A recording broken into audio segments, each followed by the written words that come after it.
was out on the West Coast trying to make a buck. Things didn't work out and I was kind of down on my luck. I just got tired of roaming and bumming around, so I started thumbing back east toward my hometown. Had a lot of miles the first few days, and I figured I'd be home in a week if my luck out this way. But the third night I got stranded way out of town at a cold and lonely crossroads.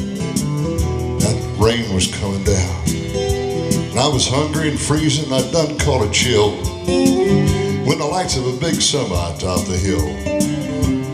Lord, I sure was glad to hear them air brakes come on, and I climbed up in that cab where I knew it'd be warm. At the wheel sat a big man. He weighed about 210, I'd say. He stuck out his hand. He said with a grin, "Big Joe's the name." I told him mine, and he said the name of the rig is the Phantom 309. I asked you, why would you call your truck such a name? Well, he said, "Son, this old Mac can put them all to shame. There ain't a driver or a rig that's running on any line that's seen nothing but taillights of Phantom 309. Well, we rode, we talked the better part of the night when the lights of a truck stop came into sight. He looked over to me and he said, "Hey, I'm sorry, son, but this is as far as you go. Because you see, I got to make another turn just on up the road."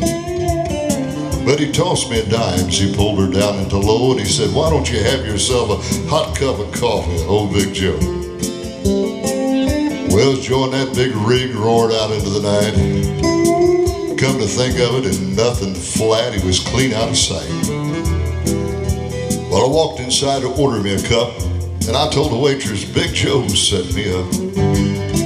Man, you could have heard a pin drop. I mean, it got deathly quiet, and the waitress' face turned kind of white. "Did I say something wrong?" I said with a halfway grin. She said, "No, this happens every now and then.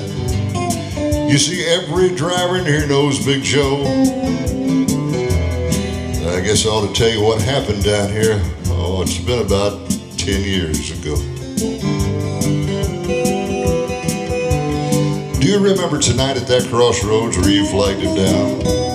There was a bus load of kids, and they were coming from town, and they were right in the middle when Big Joe topped the hill. They could have been slaughtered, but he turned his wheels. Joe lost control. He went into a skid, and he gave his life to save that bunch of kids. And there at that crossroads, he was the end of the line for Big Joe and the Phantom 309. But every now and then, some hiker will come by.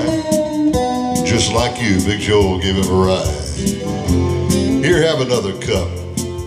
Forget about that dime. If I was you, I'd hang on to it as a souvenir for Big Joe and the Phantom 309.